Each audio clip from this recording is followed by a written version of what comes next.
नमस्ते दोस्तों। आज मैं एक्सप्लेन करूंगा साल 2018 की मूवी ओवरलॉर्ड को। इसकी रोटेन टोमेटोज़ में है 81% की रेटिंग, जो कि बहुत ही अच्छी है। फिल्म की कहानी वर्ल्ड वॉर 2 के समय की है। फिल्म के शुरुआत में हम कुछ यूएस के सोल्जर्स को देख पाते हैं, जिन्हें जर्मन रेडियो टावर को डिस्ट्रॉय करने के लिए भेजा जा रहा था। लेकिन रास्ते में उनके प्लेन पे जर्मन फाइटर प्लेन्स के द्वारा हमला कर दिया जाता है, और जिसके कारण वो प्लेन क्रैश कर जाती है। सोल्जर्स खुद को बचाने के लिए प्लेन से जंप करते हैं। अगले सीन में हम बॉयस नाम के सोल्जर को देख पाते हैं, जो सही सलामत प्लेन से ज़मीन पर पहुंच चुका था। उसे कमांडर रेन दिखते हैं, जिन्हें नाजी ऑफिसर्स ने घेर रखा था। वो रेन को ख़त्म कर देते हैं। उस प्लेन के सभी सोल्जर्स मारे जाते हैं, सिर्फ 5 ही बचते हैं।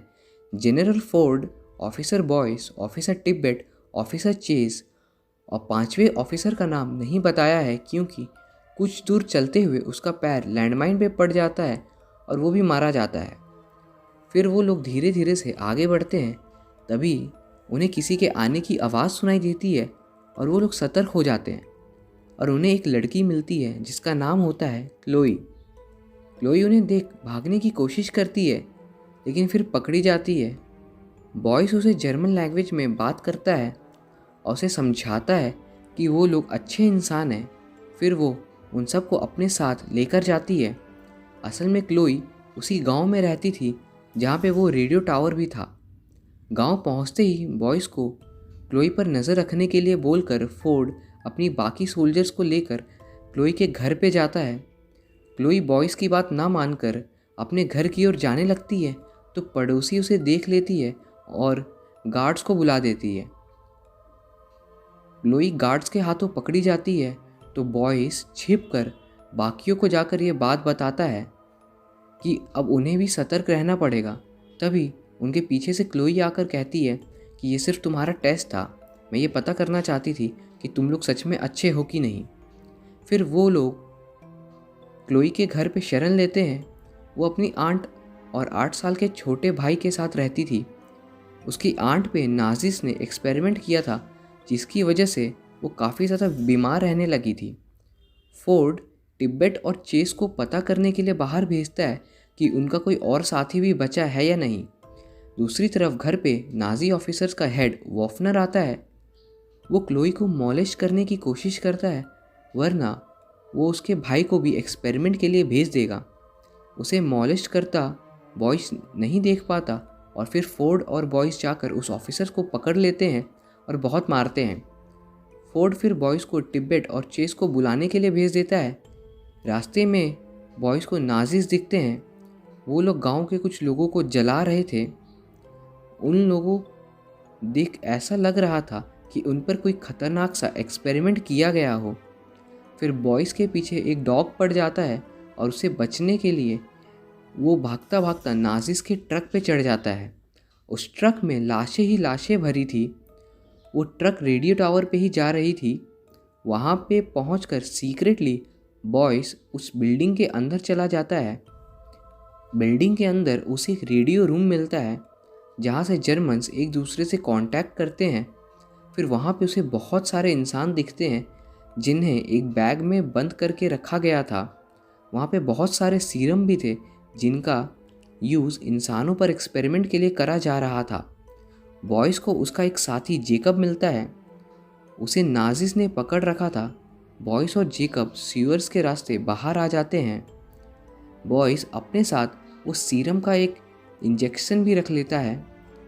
जब बॉयस और जेकब घर पहुंचते हैं, तो तिब्बत और चेस पहले ही वापस आ चुके थे। बॉयस फोर्ड को सब कुछ बताता है कि उसने क्या क्या देखा वहाँ पे, और वो फोर्ड को वो सीरम दे देता है। सीरम को लेकर फोर्ड वॉफनर से पूछता है उसके बारे में। वॉफनर बताने से मना कर देता है सीरम के बारे में, तो फोर्ड उसे काफ़ी मारता है, लेकिन वॉफनर अपना मुंह फिर भी नहीं खोलता। किसी तरह फोर्ड उसके मुंह से कुछ बातें निकलवा ही लेता है। तो वो फिर बाकियों को बताता है कि उस टावर बिल्डिंग में कम से कम 40 लोग होंगे, वो भी बहुत सारे हथियार के साथ। और दूसरी तरफ ये लोग तो सिर्फ 5 ही है। वो प्लान बनाते हैं टावर पे हमला करने का, दूसरी तरफ चेस को धोखे से वॉफनर गोली से छल्ली कर देता है। बॉयस ये देख लेता है और वॉफनर को रोक देता है। फिर वो लोग चेस को बचाने की कोशिश करते हैं लेकिन नहीं बचा पाते। सारे लोग बहुत ही इमोशनल थे और बॉयस को कुछ समझ नहीं आ रहा था कि अब वो क्या करे। तो वो उस सीरम का यूज़ चेस के अंदर कर देता है। कुछ देर में ही हम देखते हैं कि चेस अपने आप ठीक हो चुका है और उसे उन गोलियों का कोई भी दर्द नहीं हो रहा है और उसके अंदर सुपर ह्यूमन ताकत आ चुकी है। लेकिन तभी अचानक से चेस का शरीर अजीब रूप लेने लगता है। वो गुस्से में सबको मारने सा लगता है कि उसके शरीर में ऐसे बदलाव क्यों हो रहे हैं। फोर्ड के पास और कोई चारा नहीं बचता और वो उसे गोली मार देता है। लेकिन चेस फिर भी नहीं मरता, तो गुस्से में बॉयस उसका सर फोड़ देता है, जिसके कारण चेस खत्म होता है। मौके का फ़ायदा उठाकर वॉफनर क्लोई के भाई पॉल को पकड़कर अपने साथ ले जाता है।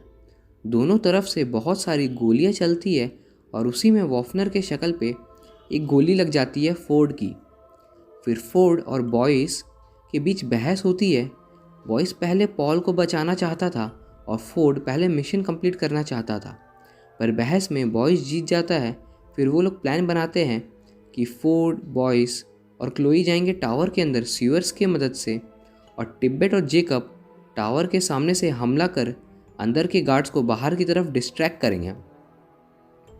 दूसरी तरफ टावर के लैब में पहुंचते ही वॉफनर खुद को वो सीरम इंजेक्ट कर लेता है, क्योंकि वो दर्द को बर्दाश्त ही नहीं कर पा रहा था। अब क्लोई खुद को बेट बनाकर उसके घर के सामने वाले ऑफिसर्स को अपना पीछा करवाती है और फिर फोर्ड और बॉयस उसे पकड़ लेते हैं और उसे बॉम्ब और एक्सप्लोजिव से बांधकर टावर की तरफ भेज देते हैं। टावर का ऑफिसर जैसे ही मुंह से कवर हटाता है तो बॉम्ब भी ब्लास्ट हो जाता है और बहुत सारे लोग घायल हो जाते हैं। उन घायलों को मारने के लिए टिब्बेट और जेकब गोलियां चलाना शुरू करते हैं। टावर के अंदर पहुंचकर क्लोई अकेले अपने भाई को बचाने चली जाती है। एक ऑफिसर को गन पॉइंट पे लेकर वो अपने भाई के पास ले जाने को कहती है, पर वहाँ पे उसका भाई उसे नहीं मिलता, बल्कि कोई अजीब सी चीज़ होती है जो उस ऑफिसर को ख़त्म कर देती है।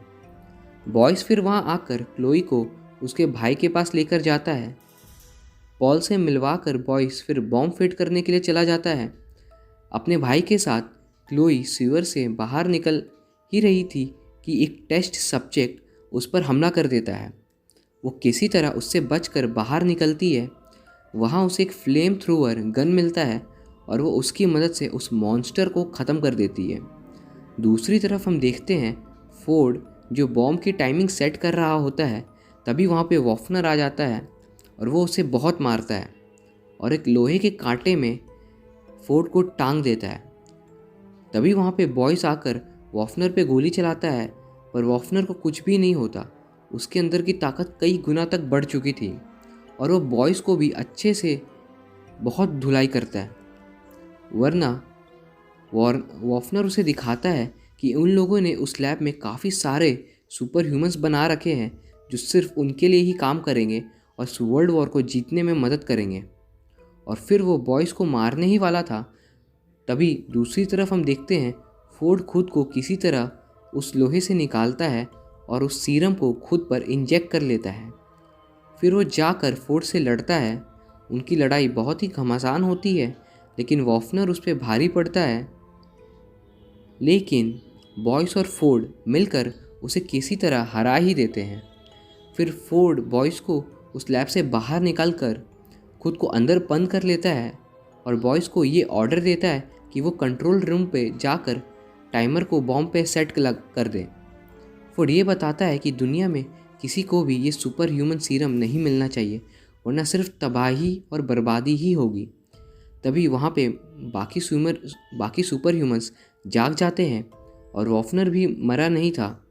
फोर्ड एक्सप्लोजिव्स पे आग लगा देता है, जिसके कारण लैब पे सभी लोग मारे जाते हैं। बॉयस भागता हुआ कंट्रोल रूम पे टाइमर सेट करके बाहर की तरफ निकल जाता है। सब कुछ टूटना शुरू हो जाता है ब्लास्ट के कारण। बॉयस किसी तरह बाहर निकल खुद की जान बचा ही लेता है। बाकियों के पास पहुंचकर वो काफ़ी ज़्यादा उदास हो जाता है, क्योंकि फोर्ड नहीं बच पाया। अब लास्ट सीन में सीनियर ऑफिसर बॉयस और उसके टीम की तारीफ करते हैं। उन्होंने अपने जान पर खेल कर ये मिशन कंप्लीट किया और यहाँ ये फिल्म ख़त्म हो जाती है।